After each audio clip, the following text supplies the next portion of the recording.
comedian is just the most lovely person. And he runs this great event monthly at Paradise Theatre called Queer Cinema Club. And with showing amazing movies from the queer oeuvre. Is that a way to say it? Does that sound right? Oeuvre? Okay, so I wasn't right. Okay. Either way, very good movies. But now, folks, please just give an amazing, fabulous, warm welcome to Peter Knegt!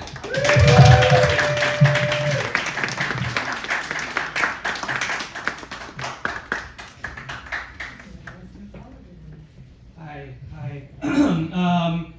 Okay, so I guess I want to start with saying happy halfway through February, I guess. I was gonna say happy day after Valentine's Day, but no, I'm really happy that we're halfway through February because I'm really done with this winter, and not because of the weather, but just because I feel like all I'm talking about is the weather, and it's just it's the only small talk available to us this time of year, other than I guess world events, but you don't want to fucking do that with this person you don't know that well. You got a 50-50 chance, or at best, that you're gonna find out they're a monster. Or sports, but I don't know much about sports, and looking around this room of beautiful people, I think I'm not alone.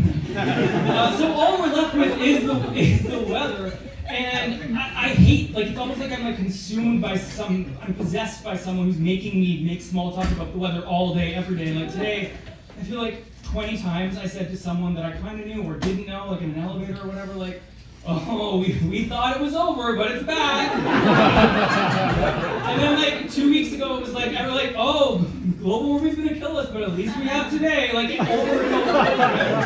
And every time I say something like this, I just want to jump off a bridge. And I'm really excited for it to be over. But yeah, it's my instinct to talk about it. Even now, look, I came out in front of all of you, and I made small talk about the weather to start this off. But speaking of jumping off a bridge, I turned 40 6 weeks ago. Yes. Thank you. I did write, you can't see, but I said hold for applause and I wanted gasps. It's really important. I've been told that I look younger than my age my entire life, and it's very important for me that you continue to make me feel that way. You look younger than your age. Thank you. I know that it's silly, but I don't know, it's really nice obviously to be told that you're younger than your age, but it's made me really anxious about, I don't know, really freaking out the day that is over. It could already be over and nobody's told me. That is not an invitation to tell me after. But yeah, and I think some of it's basically this one experience that I had that I think about all the time. I was in my 20s at a bar, a gay bar, and this very drunk and seemingly quite bitter older man came up to me and was like, boys like you're gonna look young for a minute, and then boom, age is gonna hit you like a ton of fucking bricks. And I just walked away, it's unprompted. And I think about that almost every day. And honestly, now that I'm 40, I'm kind of okay, bricks, just fucking hit me. I want it over with. I'm tired of sort of fighting the inevitable. Do you know what my beauty regime is? Every single day, I walk into Sephora and I find the most expensive anti-aging cream. We're talking La Mer or whatever. And I just go to town on those free samples and then I walk out. And that is exhausting to do every single day. But seriously, I just want to stop giving a shit about my age. I think all of us should stop caring so much about it. And honestly, because if you get past the whole society obsessed with youth thing, 40 sounds pretty great to me, for me, I spent my, back 1 second. We need to sort of say fuck you to all these people who are 40 is 80 in gay years or whatever, and this is worse. This is a true story. Last year, a hookup, after finding out that I was 39, told me, oh, be careful, 40 is when bottoms expire. And I was like, oh god, I refuse to expire, man.